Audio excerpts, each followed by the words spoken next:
ಪ್ರಗತಿ ನಾಗಣ್ಣನವರ ಅಭಿಮಾನಿಯಾದ ನಾನು ಈ ಹಣ್ಣು ವಿತರಣೆಯನ್ನು ಮಾಡಲಿಕ್ಕೆ ಬಯಸ್ತೆ.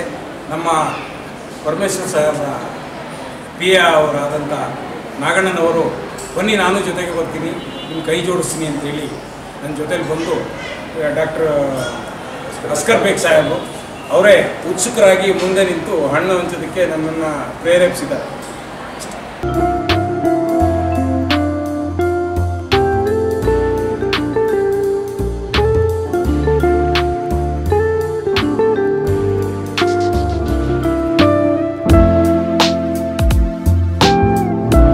ಮಾನ್ಯ ಗೃಹ ಸಚಿವರು ಹಾಗೂ ತುಮಕೂರು ಜಿಲ್ಲಾ ಉಸ್ತುವಾರಿ ಸಚಿವರು ಸರಳ ಸಜ್ಜನಿಕೆಯ ವ್ಯಕ್ತಿಯಾದಂಥ ಡಾಕ್ಟರ್ ಜಿ ಪರಮೇಶ್ವರರ 74ನೇ ಹುಟ್ಟುಹಬ್ಬದ ಅಂಗವಾಗಿ ಇವತ್ತು ತುಮಕೂರು ಜಿಲ್ಲಾ ಆಸ್ಪತ್ರೆ ಏನೋ ಆ ರೋಗಿಗಳಿಗೆ ಹಣ್ಣು ವಿತರಣಾ ಕಾರ್ಯಕ್ರಮವನ್ನು ಹಮ್ಮಿಕೊಂಡಿದ್ದೇವೆ.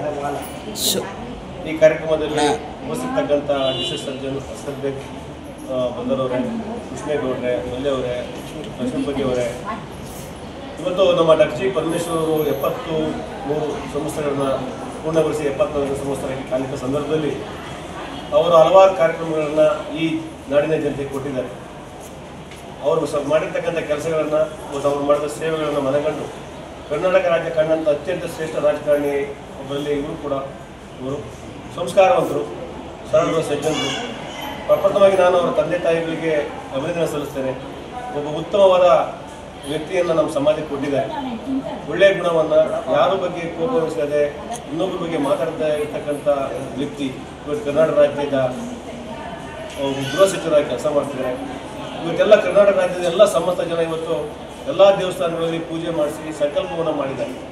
ಏನಂದರೆ ಇವತ್ತೆಲ್ಲ ಜನರ ಕೂಗು ಏನು ಅಂದರೆ ತುಮಕೂರು ಜಿಲ್ಲೆಗೆ ಒಂದು ಮುಖ್ಯಮಂತ್ರಿ ಸ್ಥಾನ ಸಿಕ್ಕಿಲ್ಲ, ಆ ಅರ್ಹತೆ ಇರ್ತಕ್ಕಂಥ ಏಕೈಕ ವ್ಯಕ್ತಿ ಯಾರಾಗಿದೆ ಅದು ಎಲ್ಲ ಪಕ್ಷದ ನೋಡಿದ್ರು ಕೂಡ ಸಿಗೋ ವ್ಯಕ್ತಿ ಅಂದರೆ ಡಾಕ್ಟರ್ ಜಿ ಪರಮೇಶ್ವರ್ ಅವರಿಗೆ ಎಲ್ಲ ಇವತ್ತು ದೇವಸ್ಥಾನಗಳಲ್ಲಿ ಪಂಚಭೂತಗಳೆಲ್ಲ ಕೂಡ ಇವತ್ತು ಬೇಡ್ಕೊಂತ ಜನ ಅವರು ಈ ರಾಜ್ಯದ ಮುಖ್ಯಮಂತ್ರಿ ಆಗಲಿ ನಮ್ಮೆಲ್ಲ ಸೇವೆ ಮಾಡಲಿ ಅಂತೇಳಿ ಇವತ್ತೆಲ್ಲ ಸಂಕಲ್ಪ ಮಾಡಿದ್ದಾರೆ.